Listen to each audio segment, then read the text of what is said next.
찬양대와 관현단이 거의 채워진 것 같습니다. 특히 나는 더 이상 못 얻었습니다 라는 사람 외에는 채워진 것 같고, 우리 회중석이 좀 빈 것 같죠. 여러 보기에 지난주보다 약간 더 오셨는데 1부에는 거의 채워졌습니다. 2부에서 지금 조금 덜 채워졌다. 그래서 우리가 함께 노력해서 예배하는 공동체로 세워갔으면 좋겠습니다. 오늘이 어버이 주일입니다. 어버이 주일. 어버이 주일 보고서는 여러분 부모님들 꼭 찾아봤으면 좋겠습니다. 평소에 잘 모시고 계시지만은 또 부모님들을 위로하는 그런 시간들을 가졌으면 좋겠습니다. 오늘 말씀의 제목이 내 부모를 공경하라입니다. 본문을 다시 한번 보면 자녀들아 너희 부모를 주 안에서 순종하라. 이것이 옳으니라. 내 아버지와 어머니를 공경하라. 이것은 약속 있는 첫 계명이니 이로써 내가 잘 되고 땅에서 장수하리라. 네가 잘 되고 땅에서 장수하리라. 영국의 처칠 수상은 제1차 세계대전을 승리로 이끌어냄으로써 국민적인 영웅으로 부상했습니다. 그 인기가 최고도에 달했을 때 런던의 한 신문이 유치원 때부터 대학까지 처칠 수상을 가르친 선생님들을 취재해서 위인을 만든 스승이라는 제목으로 보도해서 큰 화제를 일으킨 적이 있습니다. 이 기사를 본 처칠 수상은 즉각 이 신문사에 이런 편지를 보냈다고 합니다.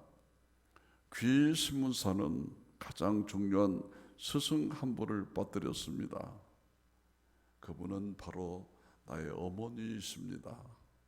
그분은 바로 나의 어머니이십니다. 무슨 뜻입니까? 지금의 내가 있기까지 바로 어머니가 계셨기 때문에 오늘의 내가 있습니다라는 것 아니겠습니까?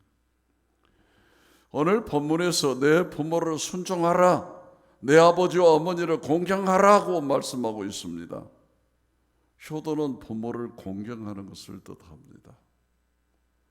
이 공경이란 높이 받들어 섬기는 것으로 예의를 갖추고 마치 가장 높은 분을 대하듯이 존경하고 받들어 섬기는 것을 의미합니다. 여러분, 나폴레옹이 폴란드를 침공했을 때 지방의 한 영주가 그를 자신의 집 만찬에 초대했습니다. 패전국의 영주가 승전국의 황제를 초대한 것이죠. 나폴레옹과 그의 신하들이 기대하는 가운데 영주의 초대를 받아 그 집에 도착하여 만찬장으로 안내를 받았습니다. 그런데 그 영주는 이제 첫 번째와 두 번째 좌석을 비워둔 채로 세 번째 좌석부터 황제 순번으로 앉히는 것이었습니다. 이에 화가 난 한 신하가 대제국 황제를 이렇게 대화할 수 있는가? 라고 따져 물었습니다. 그러자 이 영주는 비록 지금은 안 계시지만 본래 이 자리는 제 아버지와 어머니가 앉으실 자리입니다. 지금까지 어떤 잔치도 살아계실 때도 떠나실 때도 저는 이 두 자리를 이제 우리 부모의 자리로 지정해 놨습니다. 나라에서는 황제가 최고로 높으시지만 우리 집에서는 저희 부모님이 제일 높으십니다 라고 말했습니다. 자, 이 말을 들은 나폴레옹 황제는 그 효성에 감탄해서 영주를 크게 칭찬했다라고 하는 것입니다. 미국의 16대 대통령 아브라함 링컨의 아버지는 구두를 만드는 사람이었습니다. 그 당시 오늘은 미천한 신분의 사람이 위대한 미국의 대통령이 된 것에 대해서 몹시 화가 났습니다. 링컨이 상원에서 대통령 취임연설을 하던 날, 그가 단상에 올라가자 그 중에 가장 나이 많은 이제 귀족이 일어나서 링컨을 욕주려고 미스터 링컨 그랬습니다. 어쩌다 당신이 이 나라의 대통령이 되기는 했지만 예전에 당신의 아버지와 함께 우리 가족들의 구두를 만들기 위해 우리 집을 드나들곤 했다는 사실을 잊지 말아 주시오. 또한 여기에서 있는 당신의 아버지가 만든 구두를 신고 있는 상원원들이 있어. 그러니 당신의 출신을 잊지 마시오라고 경고했습니다. 아마 이것이 민주주의인가 봅니다. 우리나라도 옛날 같으면 어림도 없는데 대통령을 막 까발게고 국회에서 막 공격도 하고 말입니다. 이때 링컨은 모든 사람들의 기억에 남을 만한 감동적인 답변을 했다고 합니다. 내가 상원에서 첫 연설을 하기 직전에 나에게 아버지를 생각하게 해주셔서 대단히 감사합니다. 나의 아버지는 매우 멋진 창조적인 예술가였습니다. 아버지보다 더 아름다운 구두를 만들 줄 아는 사람은 이 세상에는 아무도 없다고 저는 그렇게 생각합니다. 내가 앞으로 어떤 정치를 하든 내 아버지가 위대한 예술가였듯이 그런 위대한 대통령이 되지 못하리라는 것을 나는 너무나 잘 압니다. 나는 결코 아버지를 능가할 수 없습니다. 하지만 귀족 여러분에게 한 가지 말씀드리고 싶습니다. 만일 나의 아버지가 만들어드린 구두가 여러분의 발에 맞지 않거든 나도 아버지에게 배운 기술이 조금 남아있으니 나에게 말씀하십시오. 나는 훌륭한 재화공은 아니지만 최소한 여러분의 구두는 수선해 드릴 수 있습니다. 연락만 주십시오. 그러면 언제라도 여러분의 집으로 달려가겠습니다. 링컨 대통령의 이 말에 상원원들은 쥐죽은 듯이 잠잠해졌다는 사실입니다. 성경은 내 부모를 공경하라고 말씀하시지만 오늘날 부모 노릇을 제대로 하지 못하여 공경하기가 매우 곤란한 부모들이 점점 늘어가고 있다는 사실입니다. 따라서 과거 어느 때보다 부모들의 권위가 땅에 떨어지고 있습니다. 이것은 큰 문제가 아닐 수가 없는 것이죠. 통계에 의하면 청소년 73%가 아버지에 대해 특별히 부정적인 생각을 가지고 있다는 것이죠. 아버지의 이미지에 대한 대표적인 표현은 이렇습니다. 아버지와 나는 모르는 사람 같다. 아버지는 날 낳아주기만 했지 나와 상관이 없는 사람이다. 너무 무능한 속물이다. 가정의 독재자다. 어머니를 때리는 사람이다. 심지어 아버지가 빨리 죽었으면 좋겠다. 매우 극단적인 표현을 한 경우가 있었다는 것이죠. 또 어느 고등학교에서 학생들에게 아버지가 어느 때 불쌍하다고 느껴지느냐 물었더니 그 결과 아버지가 어머니에게 야단 맞을 때, 아마 그런 가정도 있는 모양이죠. 아버지가 어머니에게 야단 맞을 때, 그 다음에 아버지가 밤늦게 회사에서 돌아와 가방을 힘없이 내려놓고 방에 들어가 문을 닫고 흐느껴 오실 때 얼마나 살기가 팍팍했을까. 아버지가 TV를 보다가 갑자기 나가 혼자서 복권을 맞춰보실 때였다. 그런 아버지도 있는 것 같습니다. 이처럼 부모의 권위가 말이 아닙니다. 참으로 서글픈 일이 아닐 수가 없는 것이죠. 그러나 우리가 기억해야 하는 것은 성경에서 이런 부모, 존경할 만한 부모만 공경하라 그러지 않았어. 다시 말해서 훌륭한 부모만 공경하라고 말씀하지 않았습니다. 비록 내 부모가 무식하고 무능하다 할지라도, 설령 부모답지 못한 부모라고 할지라도 자식된 도리로서 부모를 공경하라라는 것입니다. 나는 우리 아버지를 생각할 때마다 우리 아버지가 훌륭한 분이다라고 얘기해 본 적이 한 번도 없습니다. 우리 아버지는 술을 평생을 술로 사셨습니다. 그래서 매고는 못 가도 뱃속에 채우고 가시는 분입니다. 우리 어머니 앞에 큰 소리는 치지만 떳떳하지 못하신 분, 자녀들을 사랑하지만 표현하지 못하신 분, 자녀들 따라서 신앙생활을 못하신 분. 그럼에도 나는 우리 아버지를 무시해 본 적은 없습니다. 일찍이 신앙을 했기 때문에. 혹시 우리 아버지께 내가 실수할까 봐서 나는 우리 아버지 보면 도망갑니다. 우리 아버지가 애문소리도 잘하고 막 술 잡수면 억압적인 행사를 하시니까 죄 짓지 않게 해서 도망가야지. 도망 다녔습니다. 미국 텍사스에 살던 한 남자가 어떤 이유에서였던지 모르지만은 아내와 내 자녀를 모두 버리고 캘리포니아로 가서 30년을 살다 돈 한 푼 없이 죽었습니다. 그런데 그의 유언장이 이렇게 자기 시체를 고향 텍사스에 묻어달라는 것입니다. 자식들이 소식을 듣고 몹시 분개했습니다. 그 사람이 우리와 무슨 상관이 있다고, 어머니와 우리를 이렇게 고생시키고 이제 와서 그런 요구를 하다니, 그런 사람을 위해 우리가 수고하고 돈 쓸 필요가 뭐 있느냐고 반발했습니다. 그러나 아들 중에 큰아들이 신앙생활을 잘했습니다. 이 큰아들이 아버지 시체를 운구하는 데 필요한 돈을 마련하려고 자신의 트랙터와 농기구들을 저당 잡혔습니다. 그리고 장례를 치고로 난 후 큰아들은 동생들에게 성경에는 내 부모를 공경하라 했지 잘하는 부모만 공경하라고 하지 않았지 않느냐.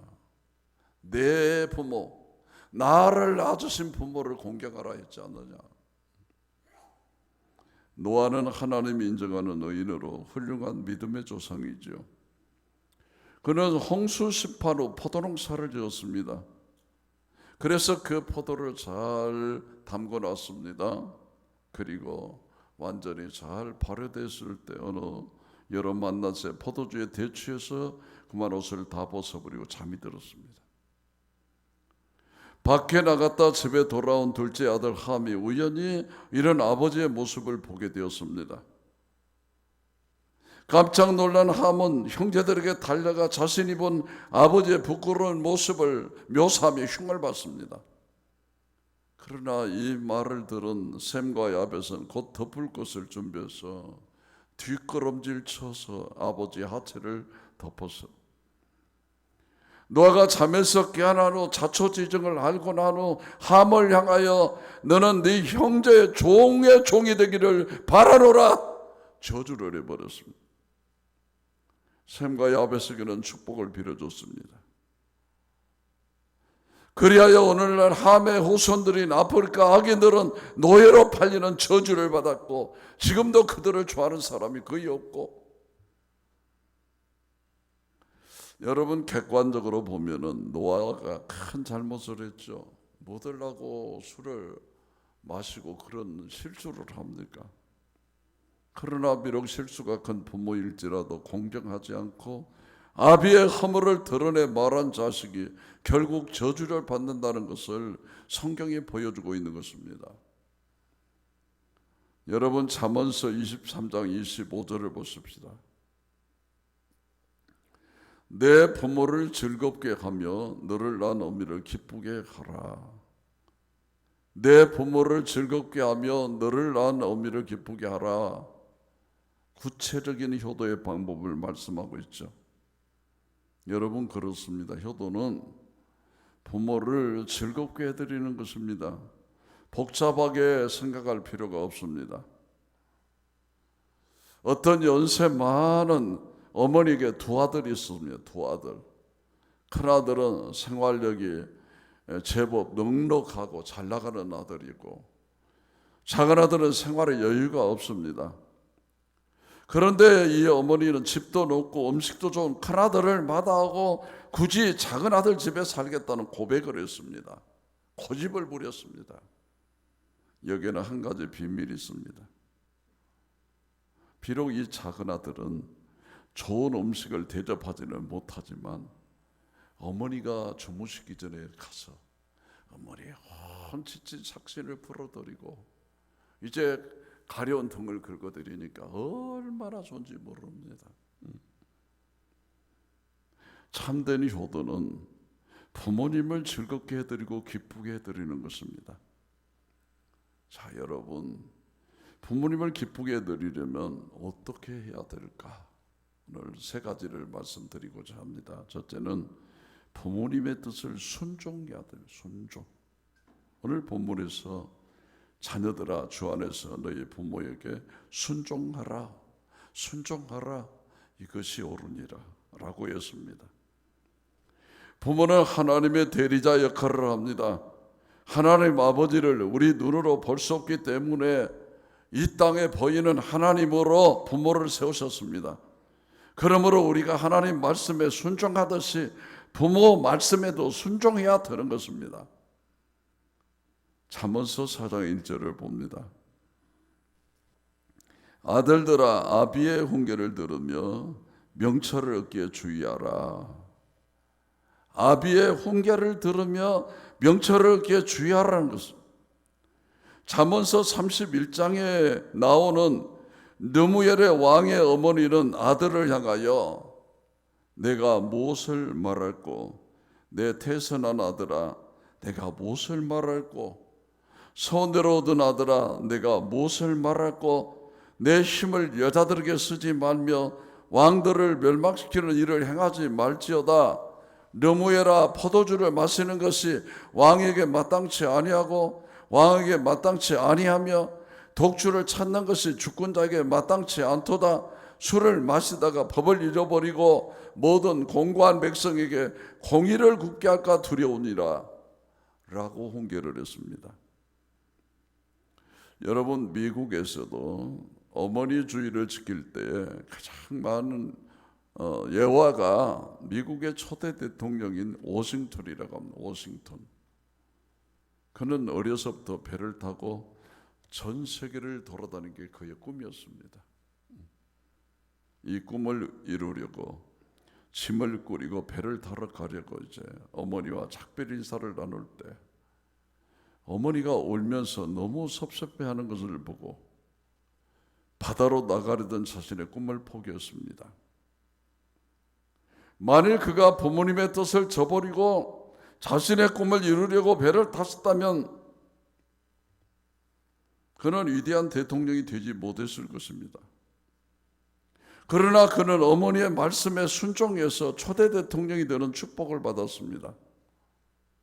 여러분, 성경에서 찾아볼 수 있는 최고의 효자는 누구실까요?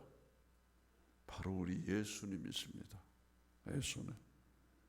예수님은 오직 하나님 아버지의 뜻에 순종해서 이 땅에 육신을 입고 오셨고 아버지의 뜻을 이루려고 십자가에 못 박아 돌아가심으로 우리 죄를 구속하여 주셨습니다. 여러분, 이삭도 효자입니다. 이삭은 아브라함의 100세에 낳은 아들이죠. 아브라함은 하나님의 말씀에 순종해서 이 아들을 번제로 드리려고 모리아산으로 데리고 갔습니다. 나무에 그 아들을 단단히 묶어놓고 칼로 내치려고 할 때 아브라함아 됐어. 네가 네 독자 이삭에게도 아끼지 않은 것을 내가 알았다. 이제야말로 네가 나를 경외한 줄을 알았다 라고 말씀하셨습니다. 이때 이삭의 나이가 몇 살이었느냐? 27세라고 합니다. 100세에 나왔으니까 아브라함의 나이가 127살이었죠. 그렇다면 누가 더 힘이 세겠습니까? 만일에 이 아들이 아버지 망령 들렸습니까? 이게 무슨 짓입니까? 하고 반항했다면 나이 많은 아버지가 젊은 아들을 절대로 이겨낼 수 없었을 것입니다. 그러나 그는 순종하는 아들입니다. 아버지가 묶으면 묶은 대로, 칼로 찌르려면 찌르려는 대로 무조건 순종이었습니다. 그는 자신을 아버지께 맡겼습니다. 그야말로 순종하는 자식이었습니다. 죽기까지 순종하셨던 분이 바로 우리 예수님 아니십니까? 부모에게 순종하라고 가르칩니다. 둘째는 부모님의 은혜를 잊지 말아야 합니다. 부모님의 은혜를 잊지 말아요. 은혜하면 부모님 아니겠습니까? 어느 어머니가 아침 식사를 준비하려고 주방으로 가다가 식탁에 놓인 종이 한 장을 보았습니다. 바로 이 종이는 아들이 쓴 메모지였죠. 이번 주 아빠 구두 닦아드린 거 5,000원, 엄마 심부름 3번 한 거 3,000원, 쓰레기 2번 내다 버린 거 2,000원, 모두 합계 10,000원, 그렇게 써져 있는 것이에요. 그 어머니는 빙그레 웃으면서 메모지 밑에 아래와 같은 답장을 쓰고 아들이 청구한 10,000원을 떡 올려놨습니다. 너를 위해 10달 동안 뱃속에 데리고 다녔던 거 무료. 그동안 먹이고 입히고 키우는 데 들어간 돈 무료. 내가 아플 때 밤새 기도하며 눈물 흘렸던 간호했던 거 무료. 얘도 너에 대한 나의 진정한 사랑까지 전부 무료. 아들이 일어나가지고 식탁에 가보니까 10,000원짜리 하나가 놓여 있어요. 그래서 10,000원짜리를 짚고 보니까 그 밑에 뭐라고 써졌어요. 그래서 이제 이 아들이 이제 얼굴을 붉히면서 자신이 쓴 청구서 밑에 다시 이미 다 지불되었음. 그래서 10,000원을 돌려드림. 엄마 사랑해. 그렇게 써져 있더랍니다. 여러분 생각해 보면 우리는 모두 다 빚진 자들입니다.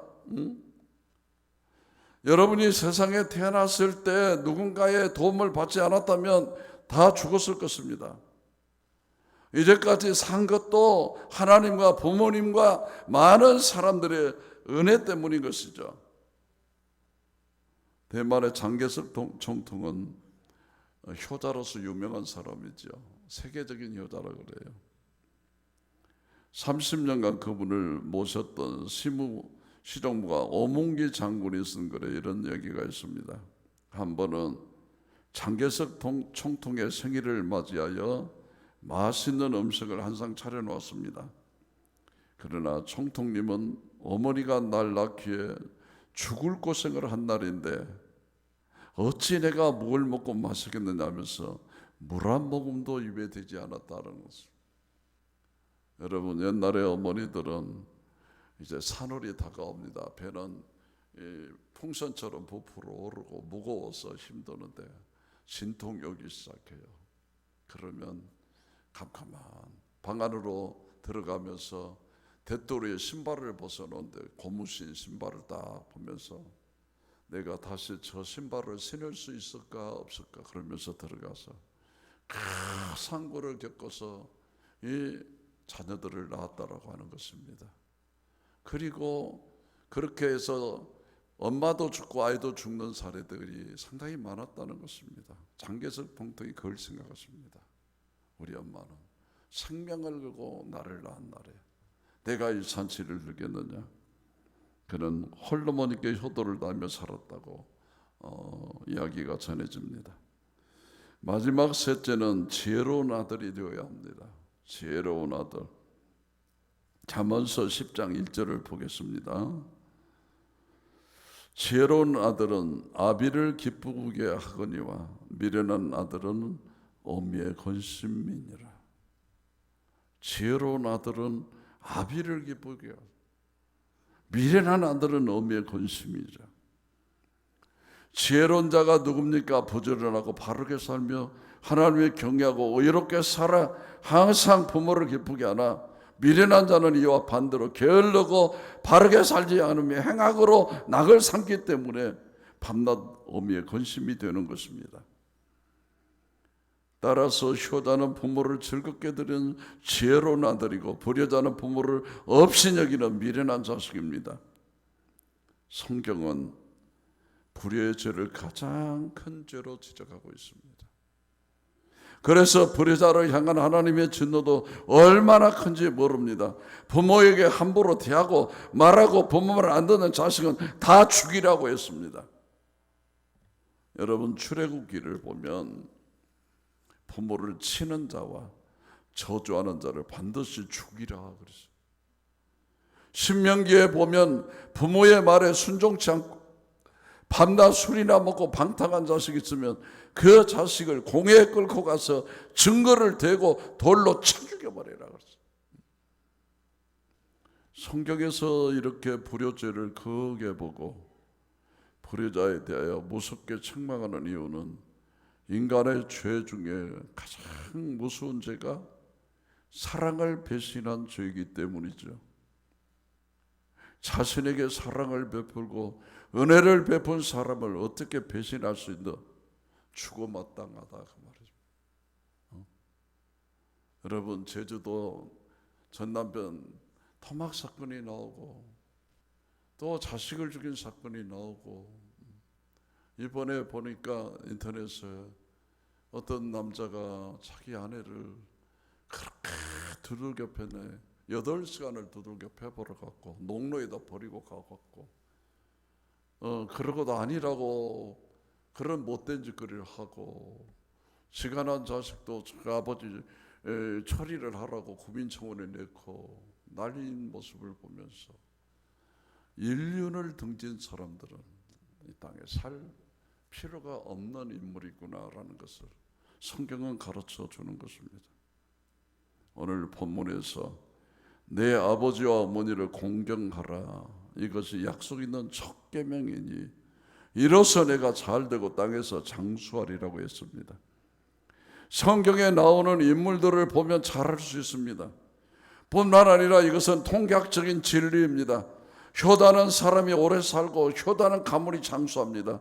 뿐만 아니라 효다는 집안들이 잘 되는 것을 알 수가 있습니다. 사랑하는 성도 여러분, 효도는 때를 놓치면 안 되는 것입니다. 이제는 부모님 가신 지 오래된 게 눈물도 안 납니다. 부모님이 언제까지나 살아계신 것이 아니기 때문이죠. 돌아가신 뒤 후회해도 아무 소용이 없습니다. 우리 민족의 유명한 시 송강정철은 어버이 살았을 때 섬기기를 다하여라. 한번 가신 뒤에 애달프다 의아리 평생에 고쳐 못할 일은 이뿐인가 하노라 라고 했습니다. 여러분, 오늘날 얼마나 가정의 위기가 오고 있는지 모릅니다. 먼저 하나님께 그리고 부모님께 효도하시기 바랍니다. 부모님이 안 계시면 집안 어른들에게 효도하시기 바랍니다. 효자가 효자를 낳는다고 그러죠. 효도하는 사람이 효도를 받게 된다고 그러죠. 아이들이 부모가 효도하는 것을 봐야 효도를 배우지 않겠습니까? 여러분이 효도하는 것을 보여주지 않으면 장차 여러분도 효도 받을 수 없다는 것을 알아야 되는 것입니다. 오늘 우리에게 주신 말씀을 마음 깊이 새기시고 실천에 옮기셔서 하나님께 영광을 돌리고 약속된 축복을 받는 모든 믿음의 사람들이 될 수 있기를 주의 이름으로 축원합니다. 할렐루야. 기도하겠습니다.